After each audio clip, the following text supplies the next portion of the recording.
You make the call. Is this a catch and touchdown, an incomplete pass, or ball at the half-yard line? We'll have a couple looks, couple angles, and the first one, first off, take a look how deep this official is off the field of play. The players aren't going to hit him. He has a very clear look, and he's got the big picture. The line of scrimmage also is on a great plane to look inbounds, out of bounds. So by rule, even though the player's in the end zone, the ball did not break the goal line or goal line extended. This was correctly ruled a catch, possession of the ball, body part inbounds, and short of the line to gain, fourth down at the half-yard line, and the goal to go. Mechanics positioning increases our rate of getting these plays correct. Well done. You make the call. Is this a touchdown or incomplete pass because the receiver hit the pylon, which is out of bounds? We have possession of the ball. We have a body part down, and then we have the ball cross the goal line. And even if this was goal line extended with a body part in the end zone, the player gets goal line extended. This was correctly ruled a catch inbounds beyond the goal line or goal line extended, touchdown. Now we must stay with this play and see that receiver maintains control while surviving the ground. So the ball is not dead yet. Since this is a falling receiver, this receiver must keep control of the ball and survive the ground. Once again, touchdown, great catch. What do we have here? Did that defender look back and make a play on the ball?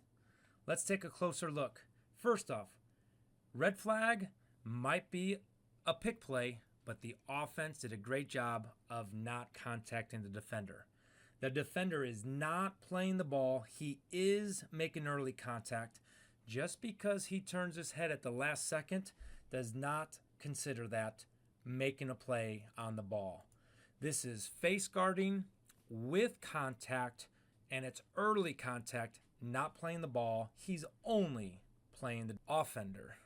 This is defensive pass interference, 15-yard penalty from the previous spot. Only results in a first down in high school if it's beyond the line of gain. Automatic first down in college for defensive pass interference. A lot going on here. First off, we are snapping at the 23-yard line, which is important to know for enforcement of defensive pass interference in college. As this play goes, we have the defender make a play on the ball, and we have flags come in. Since we have two flags, both officials should get together to share information. And as they're getting together, they should move their flags to the same spot. Now let's take a look at the action of the foul first. Number 6, hooks and turns the receiver. That is a clear defensive pass interference. Now enforcement. High school, since we were snapping at the 23, it is going to be half the distance to the goal. It will result in a first down only if after the penalty enforcement, the ball is beyond the line to gain. It is not an automatic first down in high school. In college, snapping at the 23 and it's under 15 yards. That is going to be a spot foul with an automatic first down. So good job by the crew here. When they're talking, you're going to see them move their flags together. But this is a hook and turn by defense number 6. And here's the officials moving their flags so the flags match up at the same spot. Is this a legal forward pass, or is this an illegal forward pass? First thing I want to mention, it is a rule difference between high school and college. High school is the initial direction of the football. College is from the spot in which it was released, 22-yard line, and then the spot where it is then touched, and that was touched at the 21-yard line. So in high school, if you deem that initial direction backwards, it would have been a legal backwards pass. This is an illegal forward pass in college, as the ball was released at the 22 and clearly touched at the 21, and he is beyond the neutral zone and line of scrimmage. 5-yard penalty from the spot of the foul, loss of down. Don't see this every day. A signal after the ball hits the ground is an invalid signal. The ball becomes dead once that ball is possessed by the receiver, and the ball will be awarded to the receiving team at the spot in where the ball became dead. For a receiver to give a valid fair catch signal, it must be made when the ball is in flight. This signal was after the ball was grounded. Invalid signal, ball becomes dead by rule on possession and be awarded to the receiving team at the dead ball spot. Is this an illegal forward pass? We all know only one forward pass can be made on a down. But there could be multiple backwards passes.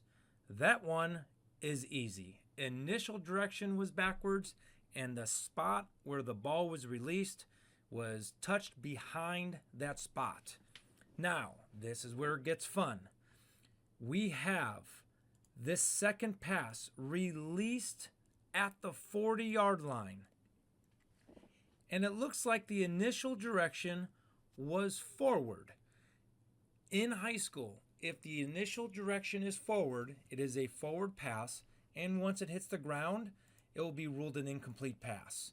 But in college, it was released at the 40, touched behind the 40. We have a backwards pass here in college. This ball remains live and in play, and anybody can recover it.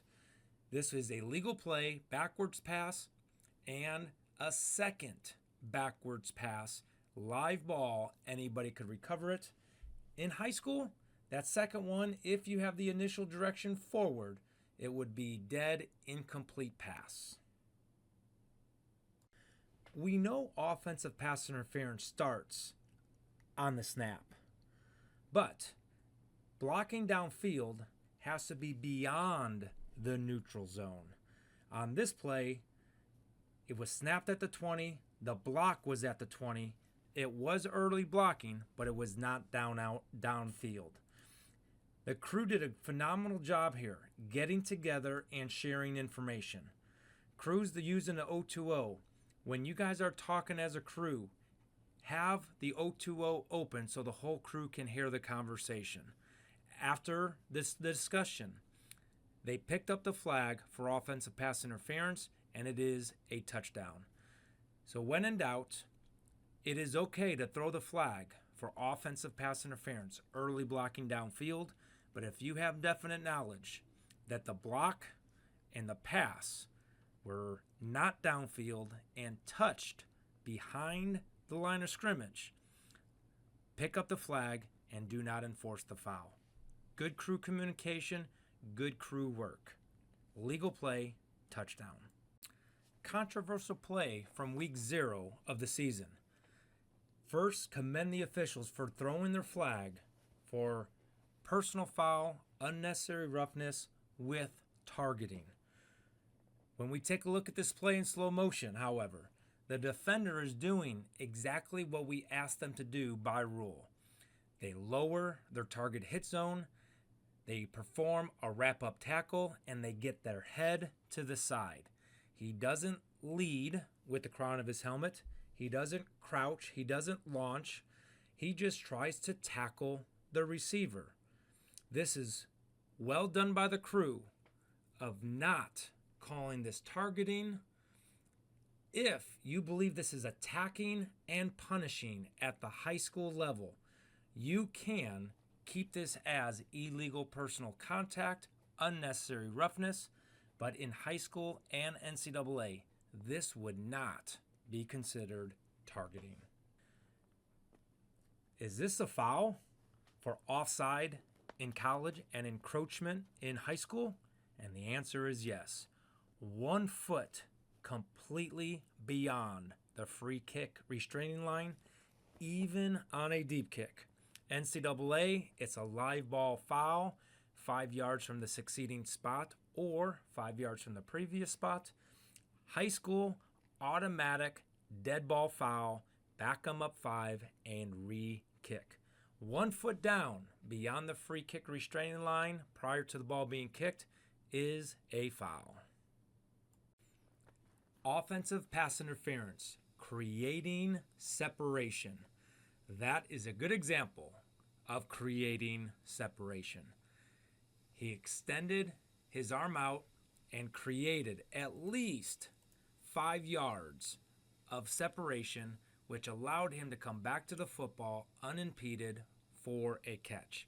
Creating separation, offensive pass interference, 15-yard penalty from the previous spot remains the same down. You might have heard feet tangle, untangle is no foul for interference. That's what it looks like from this angle. Now let's look at a different angle and slow it down. The offensive receiver grabs, pulls, and brings the defensive receiver into him, making it look like defensive pass interference. But really, it is the offensive receiver that impedes the defensive receiver from making a play on the ball. The correct ruling on this play is offensive pass interference, 15-yard penalty from the previous spot remains the same down.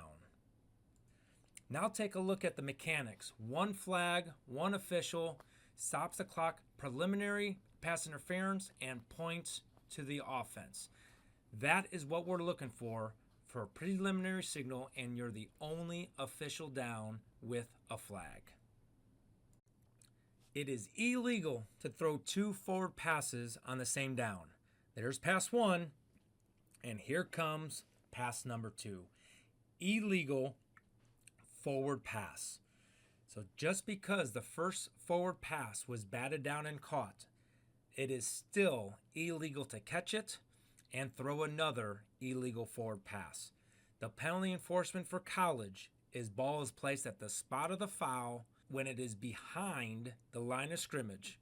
In high school, illegal forward pass is 5 yards from the spot of the down. Both levels is loss of down.